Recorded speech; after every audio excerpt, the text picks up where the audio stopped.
Puerto Rico, bienvenidos al 7º episodio de Opinión Borincana. Otro día más. Eso así, les habla el que los acompaña semana su amigo el Johan y me acompaña el hijo de Río Güeyes, el caudillo de San Blas, el gran Güeyes. Dímelo, gente. Agradecido. El hijo de Río Güeyes. El hijo de Río Güeyes en la casa. ¿Qué ha pasado? ¿Cómo ha estado la semana, Güeyes? Todo bien, gracias a Dios. Trabajando siempre y trayendo lo mejor al público y a esas personas que nos siguen por las redes. Haciendo patria siempre. Nosotros estamos súper contentos. Esta semana iniciamos un proyecto nuevo. Estamos aquí grabando desde RTZ Studio. Nosotros iniciamos un proyecto nuevo apoyando a nuestro jefe, a Radamés Torres, en el canal Noticias RTZ. En los miércoles, siempre a las 7 de la noche, debate abierto. O que ya lo saben, aparte de nosotros producir aquí Opinión Borincana, también estamos activos colaborando con Radamés. O que vayan al canal Noticias RTZ en YouTube, vayan en la página de Facebook, por todos lados. Y no se pierdan ese programazo. El programazo del miércoles estuvo buenísimo. Sí. Estuvo buenísimo ese... Problemas técnicos como siempre, pero eso es parte de eso. Eso es de la primera vez y el final estuvo buenísimo con la grata que hicimos con Jennifer González y la guayadera de las proyecciones de Radamés. Eso que no se lo pierdan, pues estuvo buenísimo, me lo disfruté y vamos a estar activos aquí en el canal de RTZ y activos aquí en Opinión Borincana. Saluditos, yo quiero empezar primero con los saluditos porque se me escapa al final. Saluditos a Bula, saluditos a Carlos. Saludito a la familia Aparicio, tanto Delma y Vilma, que tenemos nuevos oyentes, nuevos suscriptores del canal. Sí. Eso es así que le mandamos un muchas gracias. y gracias por todo el apoyo. Ese respaldo. Eso es así. Esta semana ha sido bien interesante. Lo comenzamos a hablar en el cuarto, lo hablamos también en el 6º episodio. Ya lo hemos hablado un par de veces. Sí, le hemos tocado temas y esto es parecido a una secuela de ese tema. Esto sigue dando de qué hablar. O sea, hay que estar bien pendiente en lo que sucede con el futuro de Venezuela ahora a cargo del gobierno interino encabezado por Delcy Rodríguez. Eso va a estar dando mucha cola a lo largo del año. Ya se anunció unas fases de recuperación en el que en próximos episodios lo estaremos tocando, comentando y analizando. Pero tenemos un tema que es internacional igual, pero tiene que ver mucho con lo que estamos viendo en América Latina. Una tendencia. Eso hace una tendencia. Que lo hablamos en el 4º episodio. Vimos una tendencia a principios del siglo XXI con estos gobiernos de izquierdas que triunfaron en Brasil con Lula, en Argentina con Cristina Fernández, en Bolivia con Evo Morales, en Ecuador con Rafael Correa, en Venezuela con Hugo Chávez. O sea, que vimos una marea rosa de lo que estábamos explicando en el 4º episodio para darle un poquito de contexto a esta crisis que Venezuela vivió y que sigue viviendo por ya más de 25 años. Pero ahora estamos viendo, y de eso se trata este 7º episodio de Opinión Borincana, y es sobre ese avance que estamos viendo ahora, el contrario. Vimos una marea rosa de avances de gobiernos de izquierda, ahora estamos viendo un bloque azul que comenzó, yo diría, ese fenómeno primero con la victoria del presidente Trump, cómo él se consolida como ese referente del republicanismo, del conservadurismo y de la derecha, y luego en América Latina empezó a adoptar. Eso sí, lo empieza a adoptar como líderes con Nayib Bukele. Y nada, Richard, danos un poquito de contexto ahora antes de comenzar a opinar y analizar del tema, lo que estamos viendo con este bloque azul. Sí, ya tú lo resumiste bastante bien acerca de la marea rosa. Yo pienso que es un ciclo.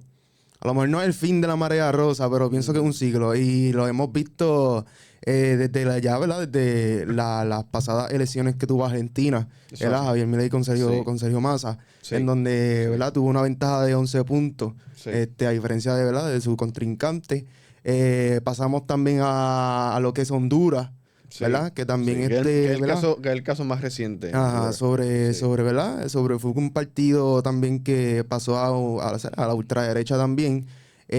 Pasamos a Bolivia, que después de 20 años creo que fue, 20 años sometido a un partido como comunista socialista. Movimiento al socialismo. Ajá, pasó, ¿verdad?, también a lo que sería a la ultraderecha, con una diferencia de votos, creo que fue de 10 o 11 puntos. Ahí fue amplio. Sí. Ajá, y ¿verdad? Y vimos no hace mucho con la reciente victoria de José Antonio Kast, con su contrincante, ¿verdad? Yanes Jarla.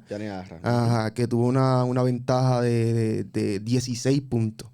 Sí. ¿Verdad? 16 puntos. Y, ¿verdad?, y estamos viendo ¿verdad?, este cambio radical, se puede decir, en donde las personas y el pueblo a lo mejor quieren ver algo distinto, ¿me entiendes? Sí. A lo mejor ver estos resultados finales en donde, ¿verdad?, el partido no está trayendo unos resultados beneficiosos para el pueblo, Y pues estamos viendo este cambio de mentalidad. Eso es así. Y estamos viendo el respaldo del pueblo. Eso es así. Porque si no no ganaran tampoco. Lo hemos visto en los recientes triunfos, que lo estabas relatando excelente, estaba haciendo una cronología.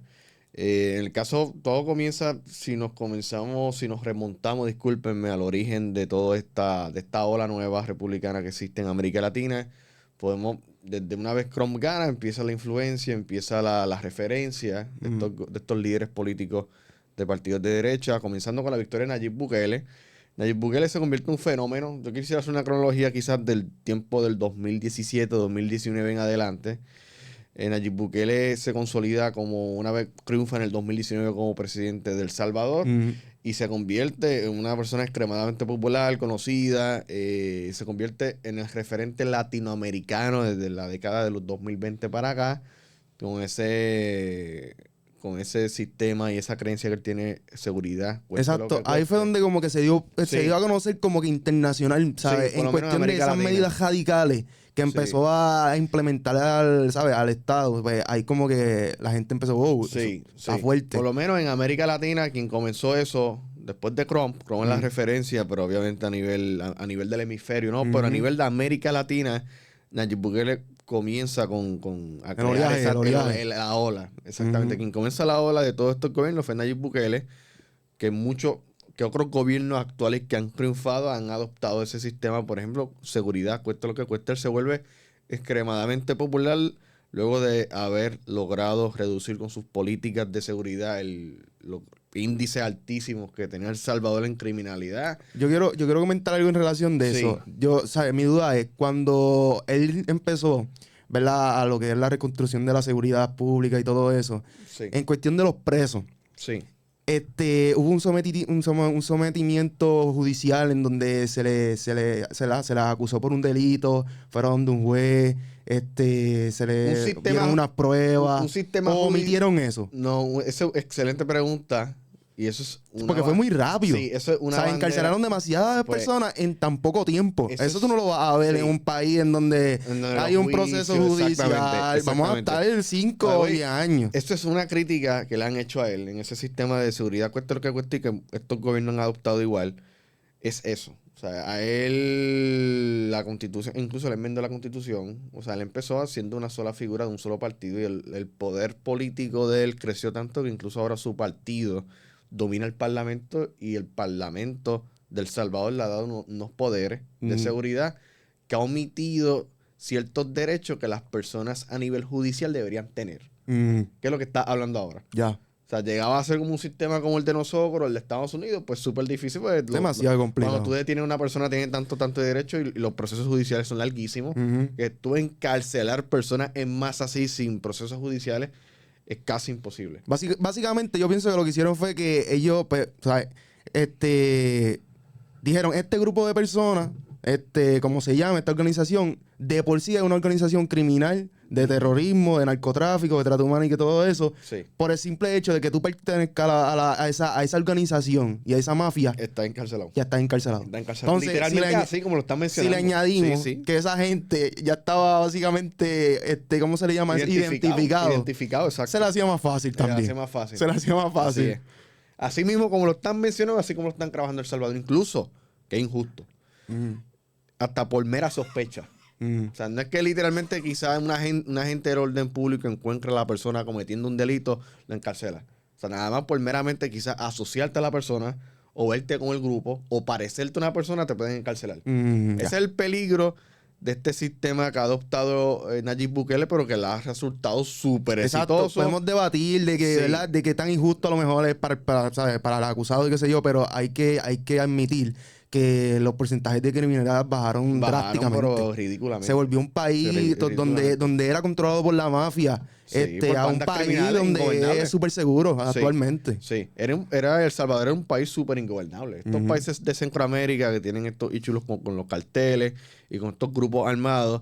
En el caso del Salvador, Nayib Bukele logró implantar ese sistema de seguridad, cueste lo que cueste, no importando lo que cueste en cuanto a derechos, que es lo que estamos encarando. Así es. Pero le ha resultado, o sea, quizás esos primeros 2 años, del 2019 al 2021, se le hizo un poco difícil porque el Parlamento no era de su partido, pero él poco a poco fue ganando un capital político tan sólido que el parlamento de su partido arrasó. O sea, el partido, incluso yo creo que ellos hicieron algunos cambios en el tribunal. O sea, que ahora él está gobernando con una comodidad. Hizo una limpieza. Hizo una limpieza total de la casa y se ha logrado consolidar. Incluso fue reelecto hace 2 años para un término nuevo de 5 años. Y no descarta estar hasta 5 años más. Sí. Va para algo. Y él es joven, es una figura joven. Y El Salvador, incluso a nivel de seguridad, ha logrado estabilizarse brutal y a nivel económico. Es por eso, esos son 2 pilares o 3 pilares que yo creo el por qué estamos viendo últimamente que los líderes políticos de derecha están ganando en América Latina. Sí, muy. Lo vimos con Nayib Bukele en el 2019, entramos a Argentina en el 2023, que es lo que estabas comentando con Javier Milei y Sergio Massa, que tenían unos números de hiperinflación altísimo, el índice de pobreza ya estaba casi en el 50%. Y ahí el tema era más económico. Económico 100%. Exactamente, 100%. Y entra a la escena esta figura de Javier Milei que tiene una carrera bien parecida a la de Trump. O sea, son figuras de televisión. No tenían ningún tipo de experiencia previa en la política. Javier Milei solamente tuvo 2 años como legislador, 2021 al 2023, y luego incursiona a candidato a presidente. Para que tengan una idea y ponerlo en contexto, para que el público que nos está sintonizando tenga una idea, Javier Milei era como un Jay Fonseca en Argentina. O sea, era un comentarista político, económico, que lo traían a cuanto programa de televisión. Y era una persona bien interesante porque él es un personaje, literalmente se pone a discutir, se pone a insultar. Sí, es crudo. Sí, y la gente, pues, él adquirió ese reconocimiento a nivel nacional en la televisión. Incursión en la política, funda un partido bien libertario, republicano. Libertario, el término quizás son lo que diferencia quizás de un conservador tradicional libertario, que en lo económico ellos creen en mientras más libertad tenga el individuo de administrarse y de emprender, por eso el término de libertad. O sea, cuanto más libertad tenga, en cuanto menos el gobierno se meta, mejor. O sea, y Javier Milei, de esa facción dentro de este mundo de la derecha, Argentina bajo ese contexto en 2023, que estaba en una situación bien delicada, él gana y en 2 años de gestión ha logrado eliminar la hiperinflación. La inflación en 2 años ha bajado muchísimo. Y le ha ido también a nivel electoral, que el pasado mes de octubre en Argentina hubo elecciones legislativas. Y la Libertad Avanza, que es su partido, que él entró solo. O sea, él entró en el 2021 más que con una legisladora. Y ahora él es presidente. Y ahora su partido tiene casi 2/4 partes del Congreso. Ya. O sea, de senadores, 72 senadores, ahora tienen casi 40. Wow. O sea, que ha crecido poco a poco, no solamente él como figura, sino su partido, su grupo en Argentina. Pero eso es más en cuanto a lo económico. En cuanto parecido a lo de El Salvador, el gobierno de derecho, lo estamos viendo, por ejemplo, en Daniel Noboa, en Ecuador. Daniel Noboa, el Ecuador, en cuanto a criminalidad y la inseguridad que se vive en el país, es bien parecido a lo que estaba viviendo El Salvador.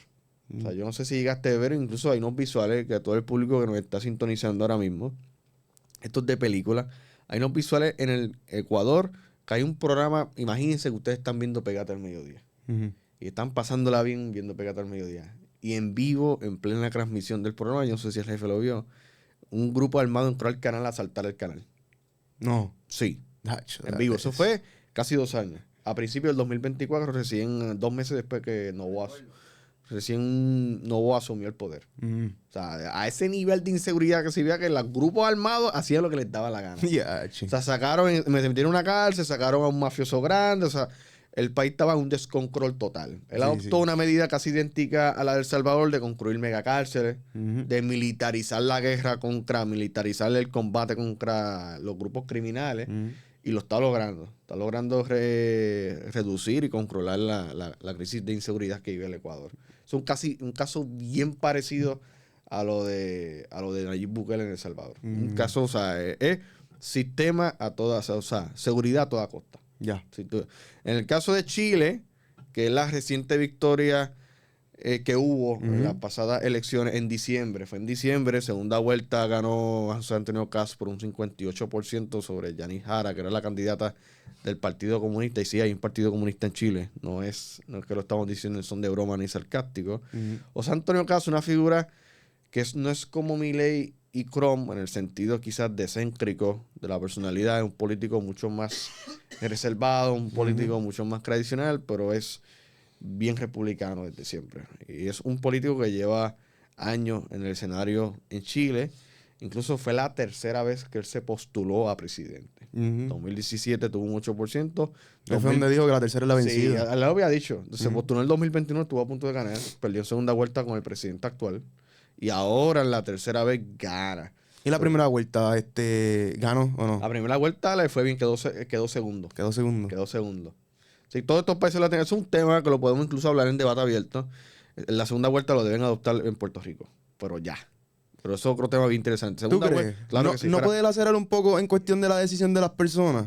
No, en el sentido de que como vi que tiene más, ¿sabes? Más porcentaje en cuestión de que gane, pues voy a votar por para que no me gane. Sí, pero lo que te garantiza la segunda vuelta electoral es tú contar con un líder político electo con el mayor posible apoyo popular. Sí, con mayoritaria. Mínimo un presidente en segunda vuelta debe sacar más de un 50 y pico % de los votos. O sea, por lo menos ya tienen un líder que la mayoría, o más de la mitad del país lo eligió. No tiene un gobernador como lo que tuvimos nosotros en el 2020 que lo eligió más que un 33%. 33, sí. O sea, para mí es más legítimo. Pero eso es otro tema que incluso lo podemos hablar y debatir en debate abierto. Pero en el caso de Chile, bajo estos 4 años del presidente Boric, incluso ellos crearon una crisis de frontera. Es otro tema. Está el tema económico, de que el público quizás quiera cambiar ese rumbo económico del Estado manejar todo y que sea el individuo que tenga más responsabilidad en la economía. Está el tema de la inseguridad y está el tema de la frontera. La migración y todo eso. La migración irregular y todo eso. Ese fue el caso de Chile. O sea, Chile cuando tuvo su índice más bajo de inmigración fue cuando Pinochet gobernaba, que era un dictador que ellos tuvieron de... Y eso hace 35, yo creo, hace 30 y pico de años ya. O sea, en democracia, en estos años de democracia, desde el 89 para acá que lleva Chile, no menos, desde el 98 para acá que lleva Chile, ellos ahora mismo es cuando más están lidiando con este problema de inmigración irregular. Y esto fue una principal promesa de campaña de José Antonio Cast. De él controlar eso, incluso le dio un plazo a los que están inmigrantes irregulares en el país de que se vayan para que puedan volver legalmente. O sea, eso fue una promesa de campaña, yo creo que como lo parecido a Jennifer con Luma aquí, en el caso de José Antonio Cast en Chile, fue con esa promesa de campaña de controlar la inmigración irregular y la crisis de seguridad. Y es un denominador común, yo creo, en estos países de Latinoamérica también. Sí, la migración es un problema que está tocando la puerta ahí. Que el nido de todo esto es Venezuela. O sea, Venezuela al tener tantos desplazados, pues les crea una crisis de seguridad. Está desencadenando a todos los países. Sí, y problemas también a nivel económico. O sea, cuando más venezolanos, un ejemplo, cuando gente emigra a un país, ellos cogen quizá un trabajo. Vamos a suponer que yo busco un trabajo en un garaje. Yo sé que yo no voy a aceptar menos de $11. Tú vienes un inmigrante que sí necesita trabajo de forma más desesperada, pues ellos te van a aceptar. ¿Recibe por menos? Por menos. Sí. Y crea un desbalance. Y crea un desbalance y una crisis de desempleo. O sea que esto va más allá de seguridad. Él estaba diciendo, ¿verdad? Que iba a reforzar lo que sería las fronteras. Sí. Iba ¿cómo es? Fosa o algo así. Sí. Él está... Vamos a ver cómo le va. Él asume el 11 de marzo de este año. O sea, fue electo en diciembre, pero ya lleva 2 meses de transición. Pero fue una principal promesa de campaña y se está alineando. O sea, es un presidente bien alineado a Javier Milei en Argentina y a Donald Trump en Estados Unidos. Donald Trump incluso se celebró esa victoria de José Antonio Cast en Chile. Y Petro. Mandó felicidades. Petro empezó a comentar, incluso Petro de los pocos, ya no quedan casi líderes de izquierda en América Latina. No. Y un dato curioso, Petro no se puede postular a la reelección en Colombia. Que ha entrado algo, las próximas elecciones en América Latina son Colombia y Brasil. ¿Okay? De estos países grandes de Sudamérica, Colombia y Brasil. Es que a ver qué pasa con Brasil. Que ambos son gobernados por todavía líderes de izquierda. En el caso de Colombia, Petro, con un personaje, ahora se va a reunir con Trump, todo ha sido, incluso Colombia está en su momento, en su relación más frágil con los Estados Unidos, están con Petro. O sea, toda la vida Colombia ha sido un aliado bien poderoso a Estados Unidos. Incluso siguen sobre más de 8 o 7 bases militares. Y se van a reunir la próxima semana a ver qué está pasando, porque el intercambio que han tenido Petro y Trump ha sido bastante tenso y ha sido bastante demasiado. Pero lo que sí tengo certeza que no solo Petro se va, la Constitución no le permitió presentarse a otra reelección, pero el partido de él, no estoy seguro que en Colombia no va a ser reelegido Iván Cepeda, que es la persona que lo va a sustituir en el oficialismo en Colombia. En el caso de Brasil, bien interesante. Tienen elecciones entre Lula da Silva, que es el presidente actual y que ha gobernado por 3 términos. O sea, ha sido el presidente de Brasil que más ha estado en la presidencia, ha sido Lula. 2 de forma consecutiva, ahora volvió en el 2023 para acá. Pero se postuló en la reelección frente al hijo de Jair Bolsonaro. Jair Bolsonaro es como un Trump, pero más veterano en la política en Brasil. Ya. O sea, Jair Bolsonaro. Y algo bien idéntico a lo que pasó con Trump en Brasil, o sea, lo que pasó con Trump cuando salió en el 2020, que él pierde las elecciones y Trump sale para entre Biden. Sabes que Trump nunca aceptó la derrota del 2020 y todavía sigue repitiendo lo de que él no perdió, de que le robaron las elecciones. Así pasó en Brasil en el 2022. Ya. O sea, en las elecciones de Brasil en el 2022 fue entre Jair Bolsonaro, que era el presidente incumbente, contra Lula, que era alguien que quería volver a la presidencia. O sea, y fue una elección, pero hiper mega reñida, fue de 51 a 49. Así de reñida fue. Sí. Y Jair Bolsonaro fue uno que nunca aceptó la derrota. Incluso él alentó algo bien idéntico a lo que pasó con Trump en Estados Unidos. Él alentó a sus seguidores a que marcharan y a que protestaran frente al Palacio de Alborada. Y una revuelta ahí. Sí, hubo revueltas en Brasil. Wow. O sea, en Brasil los presidentes juran el 1 de enero del año. Y ese 1 de enero del 2023 le hicieron una revuelta a Lula. O sea, fueron al Palacio de Alborada, fueron hasta el Tribunal Supremo de Brasil, hasta los seguidores de Bolsonaro fueron a marchar y a pelear eso. Que eso está interesante. Ahora lo inhabilitaron, lo condenaron por golpismo, por intento de golpe de Estado. O sea, él está en arresto domiciliario. Pero entonces él designa al hijo, que tiene hijos políticos. O sea, Bolsonaro tiene 2 hijos, uno que es senador y otro legislador. Y le delegó esa responsabilidad entonces. Sí, le delegó al hijo para que fuera candidato en el 2026. Pero son gente republicana, conservadora, así como Trump. Hay que ver qué pasa en Brasil, que otros gigantes. Pero ¿cómo ves ese escenario? Yo, si me preguntas ahora en el caso de Brasil, yo veo a Lula reeligiéndose. Yo creo que la izquierda se queda en Brasil. Sí. Pues no tanto quizás que Brasil le guste estas políticas de izquierda, quizás la figura de Lula. Lula fue un presidente que cuando se fue en el 2011, o sea, él tuvo el 2000, que era el 2010, de presidente. Y le fue muy bien. Las políticas de él funcionaron tan bien que hasta él puso una política, la pobreza bajó bastante, tuvo una política de hambre cero. Y se fue bien popular, se fue con un 70% de aprobación. Y por eso cuando vuelve, incluso lo enjuiciaron, tuvo preso casi 2 años, Lula. Lo absolvieron porque declararon que fue un juicio que no fue lo plenamente justo, por cierto tecnicismo. Vuelve en el 2022 a la escena y gana. O sea, pero no le ha ido tan bien como le fue en su primer mandato. O sea, no le ha ido tan bien, pero tampoco le ha ido tan mal para que no pueda reelegirse. Si no me pregunta ahora, Johan, ¿qué piensa en el caso del escenario político de Brasil? Que tiene que ver muchísimo con esto, a ver si la derecha avanza en Brasil. Hasta el momento, ahora, enero 2026, las elecciones son en noviembre, en octubre. O sea, todavía quedan bastantes meses. Si me pregunta ahora mismo, yo creo que Lula repite.